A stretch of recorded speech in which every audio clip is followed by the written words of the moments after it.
Have you ever loved something so much that you just want to make it happen every day? Me neither. This is a podcast a day. For today, ladies and gents, 300 and high number, I'm not sure. Can you hear the wind? It's pretty windy right now. Don't know if that's picked up for you, but I can just sort of hear the sounds of wheelie bins crashing together in the sky.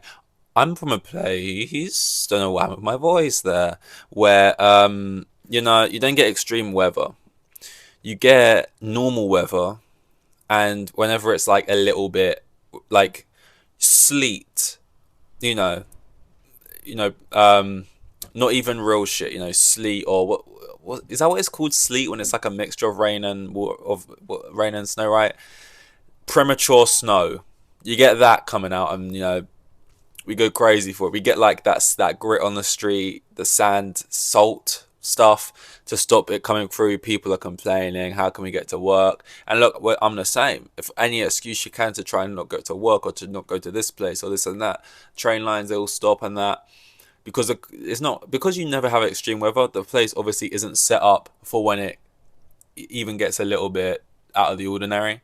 Like, it's kind of just, everything's set up to be just sort of normal all the time, leaning more cold than warm. So houses insulate relatively well, but you're boiling and there's no AC in the summer. And when it gets even a little bit snowy, all the trains are fucked and you can't go anywhere, you're fucked, right? Which do I tangent right now? Because I think I've said this before, but that's this time where it was like a bit windy. That's what I mean. And for some reason it's delayed with the trains because it was a bit windy. And granted, you go outside, I kind of felt like I could and we'll come back to this later, but I could Thriller, I could lean forward, Michael Jackson style. Like, it was pretty windy. And I had this job interview for this shit job I didn't even want, but I needed the money. And, I go in there anyway. I check my phone beforehand, don't use that against me, to see, are the trains going to be running? Says, yeah, they are. Trains are running.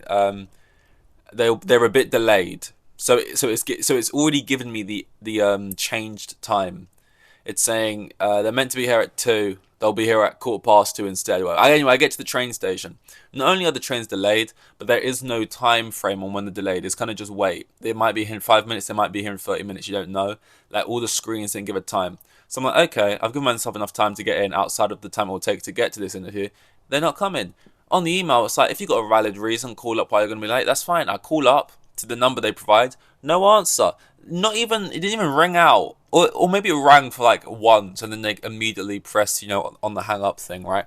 So I'm like, okay, fine. Try that again a couple of times. Doesn't work. Try and see if I can find another number. Isn't one. Email, whatever. I get in there. Outside of all of that, and this is like a one train kind of route. Like, you haven't got a switch and stuff, but I've got my Subway Surfers hat on. I'm like, if I get off in this stop here, I can save 2 minutes, and I'll switch to this type of train, and I'll get there, and I'll go a long way around. But the train's technically a faster train, which means I'll actually get there quicker. I was doing all this type of mental gymnastics. I end up getting there. I'm like 10 minutes late. Which if you're late for an interview, you're not gonna get it most likely. But considering the circumstances, and I've already emailed and I called, as you said, and I got there, and I walked in, and the guy kind of gave me this look. Because firstly, I just went to the guy here for an interview. He told me I was downstairs in his room. I walk into the room, and the guy's doing this thing, and I can already tell I've told this story before, just because, or maybe it wasn't here, but I just know I've told the story many times. And I walked in, and the guy was just doing this thing where, ultimate power play, and I hate this shit. When you walk in and you say something, hey, yeah, I'm here for this thing, and they don't reply, they just look you dead in the eye, and they force you to then it's like passing a football to yourself. You pass the ball forwards. Doesn't get, and then you got to run onto it yourself. It's like, hey, I'm here for the thing, just looking at me, and there's a room full of people who are also, because it's like a group interview, who just sitting there also looking at me. I'm like, yeah, I was upstairs, I had to fill in the next thing because he alphaed me in that moment, and then he's like, you're 10 minutes late, mate. I'm like, yeah, I know, because he's like, you're 10 minutes late. What do you want me to do? And it was one of these moments where in that situation, I was just like, okay. I literally dropped the act of trying to be polite, and I was like, okay, whatever, and I walked out. Because it was like a group of people, and I didn't want to I needed the job. But I didn't want to be begging for this. It was probably if minimum wage, I needed it though. Minimum wage, if not slightly above. I'm not gonna beg it for this job, even though like I'm completely valid to be 10 minutes late. You can't pull the argument, well, if the trains were going to be delayed, check earlier. I did check earlier. It was a, specific scenario which you can't avoid unless you just sort of live on the doorstep of the environment. Will everyone else go on time? Okay, good for them. I don't know where everyone else travel here from, mate. You know what I mean? And it's just like, it's just such a, like, that kind of mentality. Yeah, you're playing it by the book. If you're late by any of your circumstances, I ain't got time for your leave. But it's like, each individual, like, you're just looking at them from your point of view. Like, I'm the little exam guy. I'm the one who's going to make everyone do these dumb questions. These literally irrelevant kind of like pish, nothing, throwaway questions that everyone's going to answer the same. And then everyone in this room is probably between the ages of 17 at the time, are probably between the ages of 17 and 21, and everyone in this room is probably overqualified for the job. It's that kind of thing, right? Yeah, that is basically just, randomizer who they're going to pick. So you're already kind of wasting people's time when you, and this happened to me the other day as well. You show up, right? Again, it's like a group interview thing, and there's like 40 other people there, and they're doing like 4 days of this in a row, and they want to hire like 5 people. And I get you want to get the right people. We're not in, right? This isn't like some big banking thing up in Canary Wharf or whatever, where like, oh, we really want to get the right person. This person's going to be, working with us for years to come. We want to make sure we get the right character, not just the right qualifications, right? It's a fucking retail job, right? And you probably have things you have to hit in terms of equality, like in term, and you can't just hire like all men or all women or a bunch of white people. Like, you got to get all the quotas in and stuff. You got to have people. You probably want people with a bit of experience, maybe a couple young people without experience, because you can pay them cheaper because they're younger. Yeah, you don't need to invite 40 people. Everyone's going to show up with a smile on their face, pretending they really want the job. They're going to tell you, oh yeah, you got to do this and that. This is what makes good customer service. You got to do this and that. And then you're just going to basically do a randomizer, point your finger and pick 5 out of like 100 people. And it's like all of those people had to get up, travel between half an hour and an hour to wherever they got to. They just show up and do your stupid little interview thing along doing this repetitive system, because they're probably doing this for a bunch of jobs.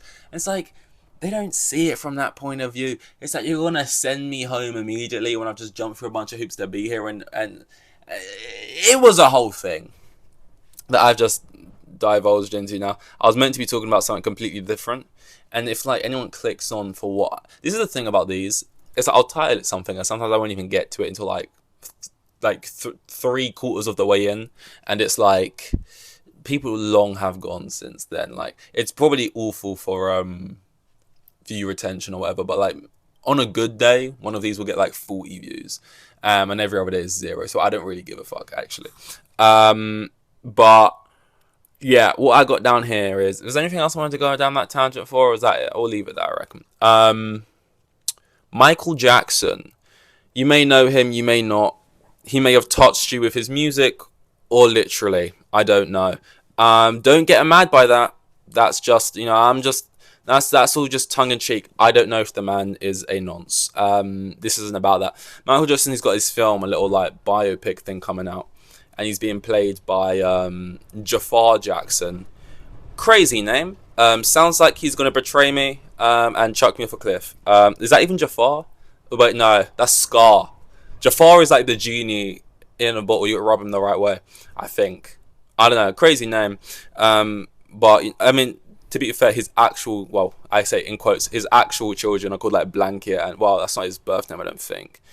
But Blanket and All Sorts, not All Sorts. That wasn't another one of their names, but just Blanket and all sorts of names. Anyway, so yeah, Michael Jackson's got this film, nephew playing him, and it's like, I saw people like, this is the type of thing where I guarantee they put out like, they didn't put out like an open casting call, but they, like, loads of people probably self-taped for it. And I don't know if they took it as far as they had people like come in and like screen test, or whatever it's called, or like get that far, and people come like getting called back for like 2, 3, 4 auditions or whatever.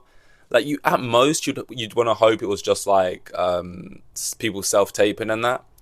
But like, this is besides the point. But just like, it must feel so frustrating when like you get to the end of it and they went with their nephew anyway. Like the nephew just, again, it makes sense. Oh, it's the same blood or whatever. It probably looks a little bit like him maybe for the time, and like, you know, he's surrounded by it. He's going to be able to do the thing. Did the thing. Sorry. Anyway, I get there at the same time. It's like, oh, why was we even going to pretend we weren't going to give it to the nephew in the first place? And I just think it's going to be, I don't know if it's a documentary or a film, but I just feel like it's going to be so, best case scenario, it's going to be like Bohemian Rhapsody. Worst case scenario, it's going to be one of these like forgotten biopics that come out every year, because every year multiple biopics come out aiming to get Oscar nominated and be these you know, Oscar nominated kind of films, and about 1 of the 10 do. You know, like, it happens a lot. I can't even think of any of them. Like Elvis is one of the ones who got through. This year, they got an Amy Winehouse one, which apparently don't look good. You got that Bob Marley one that's coming out soon. I don't know if that's going to take off just by the trailers. It seems a bit nothingy, which is a shame. You know, people like Bob Marley, but yeah, I just think in the sense that why I said the Beatles is because, not the Beatles, Bohemian Rhapsody, is because a lot of people that did well and it got nominated and stuff, and Rami Malek was won the Oscar for it and that. People watched the film and was like, this is just kind of shit. Well, not shit, but it's like, this is like a well-made film, but it's just kind of boring, and it's not actually looking into the story too well. It's just kind of like a celebration of Queen or whatever, and it's just kind of like generic-y or whatever. And I just feel like when you're making a movie about Michael Jackson, already it's going to raise some eyebrows, because what kind of movie are we telling here? Is this like from childhood to adulthood? Is this a specific 5-year point in his life? Is this a certain story we're telling? Is this just a film, basically, the celebration of Michael Jackson? Basically, it's like, we want to make a film where we showcase how Michael Jackson overcame things and was one of, if not like the most famous person ever, and it's gonna be just like a love letter to Michael Jackson? Or are we actually gonna like tell all the like stories, whether the ups and downs or whatever, and it's actually gonna be interesting? And I think when you're hiring the nephew of the guy, you're kind of like displaying what kind of film it's going to be. It's like, I'm not saying puff piece because the guy's dead, but like, you know, it's a love letter type film, and I just felt like those are kind of boring. And also, I just find the people who love Michael Jackson, and to be honest, this isn't Michael Jackson specific, it's just like this for anyone. When people really like someone, they just get so defensive about them, and it's just like annoying. Like, people on Twitter who don't like Michael Jackson or don't like his music, and then you get the people who come out of the woodwork, like, and they will go to fucking war for him. It's like, hey, if they don't like Michael Jackson, that's their opinion, man. Regardless of if you think he's literally the most talented person to ever think, it was literally the king or whatever it was, and he's literally the best ever, and there'll never be anyone like him, and there'll never be anyone as famous as he was, and this and that. And he did this much for charities, whatever you think. That's not going to change their opinion. They probably already know that, and they probably don't care. And if someone thinks Michael Jackson's a nonce, and you don't like that because it was never proven in a court of law, technically, I guess, and there's no solid evidence, I don't think. I don't know, I've not really looked into it, right? But if somebody thinks that, you don't, like, again, just getting super annoyed about it on Twitter, it's like, I think unless you are, you know, Michael Jackson himself, dead, Michael Jackson's family, because, you know, that's someone they know, they would care if people had those thoughts about someone they knew, or a potential victim, if that was true, then unless you're any one of those people, why'd you give a fuck? And because you don't know either way is what I'm trying to say. And like, what I would say is, if someone kept going, Stephen Yeun is a nonce, and then I'd be a bit like, oh, what? Why are you saying that? But, you know, if someone goes, Michael Jackson's a nonce, I'm going to go, okay, yeah. I mean, obviously, I don't know either way. He seems like a bit of a weird guy, but I don't know if he was a nonce. I wouldn't have the same reaction because of the allegations, right? I think as soon as you get allegations over your head and you get enough people coming forward talking about you, whether shit gets proven or not, or you actually did something technically illegal or not, it's kind of just like, people are allowed to, like, kind of feel off towards you. You know, that's completely normal, because allegations are kind of damning in themselves. It doesn't mean it's necessarily true, but it's like, once someone has that over their head, that's enough for me to, like, regardless of whether I believe them or not, I'm not going to go out and defend and put my life on the line and like, oh my god, you know, fucking Game of Thrones style, standing there in the mud, ready to take on the whole army, right? For some shit I don't even know, just because I liked his music and think he was impressive at dancing and like weird little mannerisms. It's like it's just odd, but I get it. You know, music is a type of thing, you know, people hear it in childhood and stuff and it gets played for them. It's associated with memories of their families, and it's like people get connected to people in that kind of way. It's like I do get it. Obviously I get it, but like for me it's like Michael Jackson, it's just like outside of all those allegation stuff, obviously there's like the whole backstory there and the whole trauma thing, and it's like he just kind of weirds me out though. I just don't know his character. He like, I kind of, if I was in a room with him, I'd kind of feel like I was sitting in the room with the Joker, because I just don't really know what he's gonna do. Shaman, whoa, you know, like I just don't know. So that's the kind of vibe I get from him, or got from him. So I can't say I was a massive fan, and like his songs, his actual music, when I think about him, and like they're not bad, obviously. When I hear it, you know, all the classic ones, you know, Thriller, Thriller, nice, right? Billie Jean is not my love. But when I think about them, right, it's like I never hear Michael Jackson songs ever get played on the radio. I never hear them on like the soundtrack of like a big movie. Like I just don't hear them like that. So they're so iconic, and the second I did hear it, I'd know it immediately just from like a few beats of it. And if you played it to me, like they're like timeless and very iconic, but they kind of their time, and they're almost theatrical. Like they almost sound like musical songs, like songs, you know, in musicals, that kind of moment about saying. But like, and I get some people listen to like musical soundtracks and stuff, but they are just so theatrical. It's like a track list for, yeah, like a on Broadway show more than it sounds like a song you just sit and put and listen to on your own time. Never listen to them. Whereas like, I mean, I don't listen to the Beatles either, but like I'll hear the Beatles on the radio like occasionally. Like you'll hear them on like the overhead when you're walking through a store, a shop. Like the Beatles, you will, you know, hear on the background of a movie. They might pick a song for a movie. The Beatles just feels like, it feels like other artists. Like Michael Jackson, sure, you can say he was the best ever. That's all your opinion. You can say he was the famous ever. That's all your opinion. That may be a fact. I don't know. But like in terms of like who is the most timeless, it's like timeless in different ways. Like I feel like the Beatles will more so live on, and yeah, they were huge at the time too, I don't know, but like live on because their music is constantly getting played, and I feel like more to a point where the Beatles, I think, will be played more into the future, and people will constantly hear a song and be like, I know this song, of course I know this song, I've heard it a billion times. And then you could ask them like 50, 100 years from now, who sang this song, and they might not necessarily be able to tell you, but they just know that they know the song. It's just like one of those songs, because they just get played forever throughout the future, forever. Whereas Michael Jackson, I feel like you won't have that replayability. Well, not replayability either, but it just won't be put out on the loudspeakers as much. People won't know it as much. But I just feel like, in like a long time from now, like like, you know, in like Coco, the Pixar film, you only die in like the I can't remember what it's called, where they go when they die, but like you stay there kind of living on as long as people have memory of you. Like he will be there until the earth crumbles and implodes. Like everyone's always going to remember Michael Jackson, but I just don't think it's because of the songs necessarily. Like, yes, kind of because of the songs, but more so because he was the one delivering the songs, and he had like very distinctive, and like, whereas I think the Beatles, it's more for the music of it. Do you get what I'm trying to say? Look, if you love Michael Jackson, you want to be defensive about it, don't just shut me down and tell me I'm wrong. Just tell me, do you understand at least where I'm coming from, or what I'm trying to get out? Because like, I genuinely, it's kind of like Elvis. I genuinely, right now, Elvis is huge. I will never, like, I know who Elvis is. He's like one of the most iconic, famous people ever, right? Tell me to name an Elvis song. That's crazy. I can't name you one Elvis song right now. I can't name you one. I'm gonna Google one. Why can't I do it? I can't name a single Elvis song. That's crazy. Bro's been having films about him. Like, I've known Elvis for as long as I can. Not known in person. I've known who Elvis is for as long as I can remember.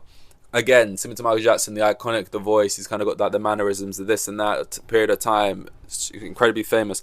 But like, in terms of his music, I can't think of a fucking song. Like,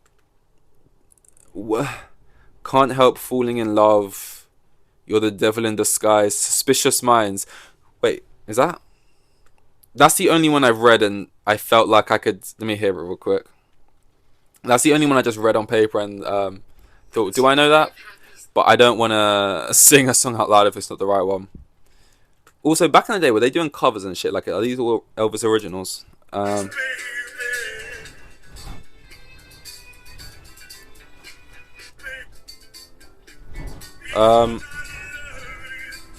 yeah, okay, yeah, I know that one. Look too much, babe. Yeah, yeah, yeah. You see what I mean? Like, I'm not saying I don't know them. Like, if I played them, I could probably recognize them. But I just mean in the sense I can't name you one. Right now, I'm trying to name you Michael Jackson songs. And again, I'm musically, culturally, whatever. Like, I don't know music crazy, so it's actually not wild for me to not be able to do this. But just in general, how many Michael Jackson songs can I name? Thriller. Billie Jean. I actually prefer their songs. I think they can be played more and have more like length to them from the Jackson 5 era. Oh baby, give me one more chance. That kind of time, you know. He had that song he did for his rat. Can't remember how it goes, but I liked. You know, I kind of liked. I preferred that kind of time in terms of the music. Billie Jean, Thriller, Man in the Mirror. They used to make us sing that in school in the choir. I know it just sounds lame saying it out loud. And I was never singing, and it was a club, so you had to like you didn't have to be there. I think just when you're a kid, sometimes you want to do like extra activities, regardless of what it is. So I made myself go to choir, and then I hated it, and I'd stand there and not sing. I'd be like, and then I'd get in trouble for not singing, and then the teacher was like, "Yo, don't bring him back here because he's bringing down the vibe." Basically, is what she said. But yeah, so Man in the Mirror. What's the one? All I wanna say is that they don't really care about us.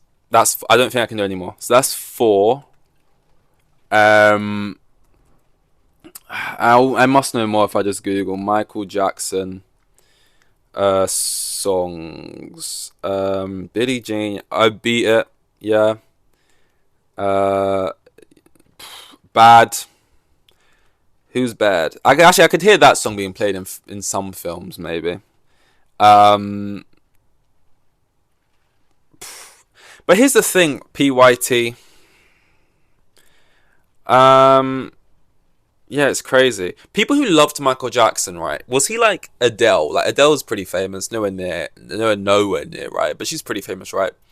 But if you ask people in general, name me Adele songs, they'll name you like Adele's huge, but most people could probably name you 6 of her songs.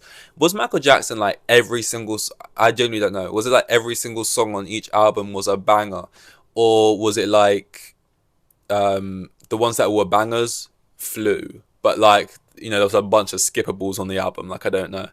I see a lot of album rankings, and they have one of Michael Jackson's albums usually pretty high up in there. I'll know it once I see the cover art. I don't know. All of his albums are just named after the songs, so I don't know how the music used to work back in the day. But yeah, 23 minutes. We can call it. Time of Death. I don't even know what time it is right now. It's 8:49. I feel like I just DDoSed my time. Like that's not allowed or something. I was meant to talk about this as well, but that's fine. We'll chuck it into another rep. Cool. Will I see the film? Yeah, if trailer looks decent. Will it get nominated? I think it's almost impossible to make a bad Michael Jackson film though, because you're only really going to get one chance to do it. And if they're going to do it, they're going to get all the best people involved in it. Like I'm sure top actors are going to want to be in if it seems good. But the thing is, I haven't heard any news about like who the director is or who's writing the scripts and shit. So I got no idea. Like it could fall flat on its face. You'd think he's just too much of a big artist for it to go badly. So at least have to get nominated for like some stuff, if not actor stuff or best picture stuff. I don't know, I'm speculating about something that's not even really a thing. They've just casted the person. But yeah, that's all. I don't know what number I'm on, but I'll see you in the next one.